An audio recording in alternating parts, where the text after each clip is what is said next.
positif. Setelah kalian menghitung X kuadrat D, dijumlahkan semua dari baris pertama hingga baris terakhir, diperoleh skor 286,1. Setelah menghitung jumlah dari sigma kuadrat D ini, kita teruskan. Oh iya, ini contohnya ya yang tadi diterangkan di atas. Sengaja Bapak dikasih warna untuk mempermudah menandai 0,49 dari mana. Ini 0,7 kali 0,7. Oke, hipotesisnya H0 itu artinya tidak ada perbedaan nilai rata-rata antara tes awal dengan tes akhir.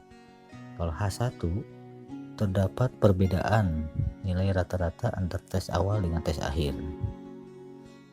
Berikutnya kita tentukan nilai T hitung dengan rumus yang tadi Bapak sebutkan di atas ya. Ini. Oke. MD. MD itu rata-rata yang tadi ya. Nah, ini MD 14,3.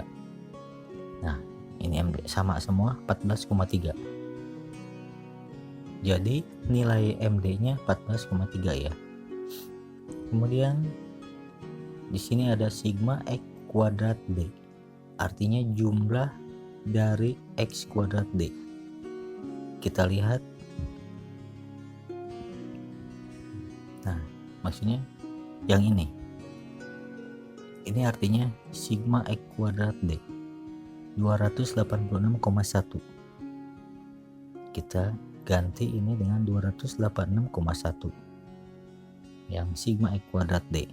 Kemudian N kita ganti 10, banyak sampel. Ini juga N ganti 10 kurangi 1. Oke, ini masih tetap 14,3, 286,1 yang di dalam akarnya masih. Kemudian 10 kurangi 1 9. Ini masih tetap, jangan dirubah. Ini masih tetap, yang berubah. 10 kali 9 90. Kemudian kita bagi 286,1 dibagi 90, diperoleh hasilnya 3,18. Jadi ini dibagi dulu, hasilnya 3,18. Kemudian diakarkan. Akar dari 3,18 1,78. Kemudian baru kita bagi 14,3 dibagi 1,78. Hasilnya 8,03. Nah, sekarang kita ke kriteria pengujian hipotesis. Tadi sudah disebutkan tolak H0 jika T hitung lebih dari T tabel. Tolak H0 atau terima H1. Jadi kalau H0 ditolak, maka yang diterima H1. Terima H0 artinya tolak H1. Itu jika T hitung kurang dari T tabel.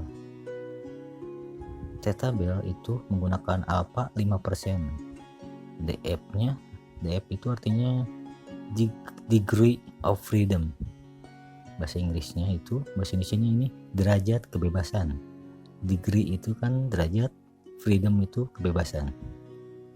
N kurangi 1, 10 kurangi 1, 9. Nanti kita lihat di lampirannya ya, cara menghitung ini. Diperoleh tadi. Jadi T tabelnya 2,26, diperoleh T hitungnya 8,03. Oh iya maaf, di sini 8,03, di sini 8,02. Bisa kalian nanti hitung kembali yang betul 03 apa 02. Karena T hitung 8,02 lebih dari 2,26 atau T hitung lebih dari T tabel, maka T hitung lebih dari T tabel. H0 ditolak.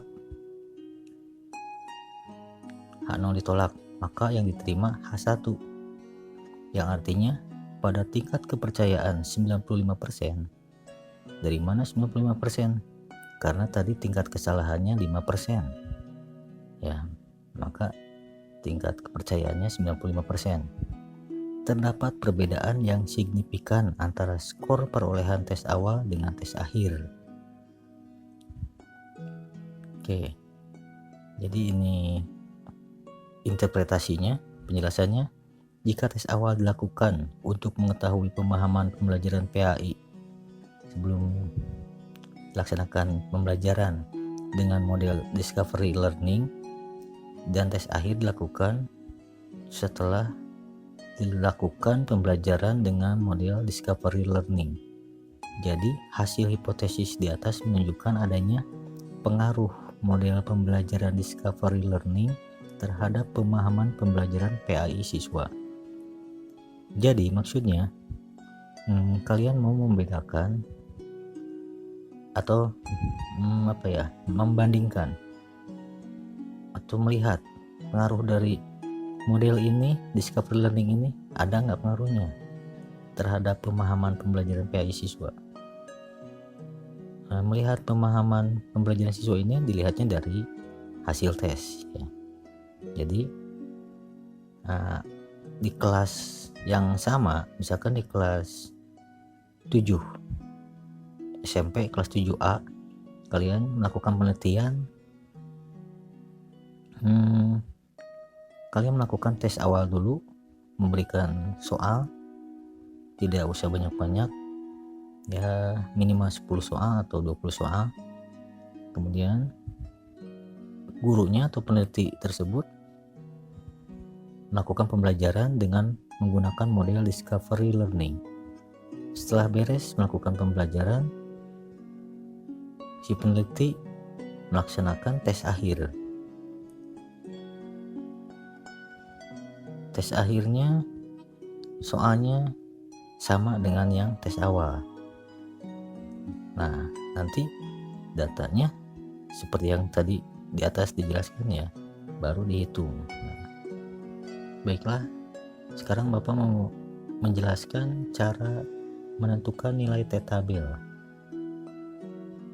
Tadi disebutkan tingkat kepercayaannya, degree of freedom-nya 5%, tingkat kesalahannya. Kita menggunakan dua sisi, yang ini ya. Nah, ini yang dipakai 5%. Kemudian DF-nya, ini DF. Tadi disebutkan di sini DF atau DK N kurangi 1, 10 kurangi 1. 10 itu banyak responden, banyak sampel. Hasilnya 9. Maka kamu cari angka 9 di sini. Dari sini tarik ke kanan, yang 5% tarik ke bawah. Ketemu di sini. Maka nilai T-tabelnya 2,262. Ya. Gitu cara mencari nilai T-tabel. Baiklah, sampai sini dulu penjelasan dari Bapak. Wassalamualaikum warahmatullahi wabarakatuh.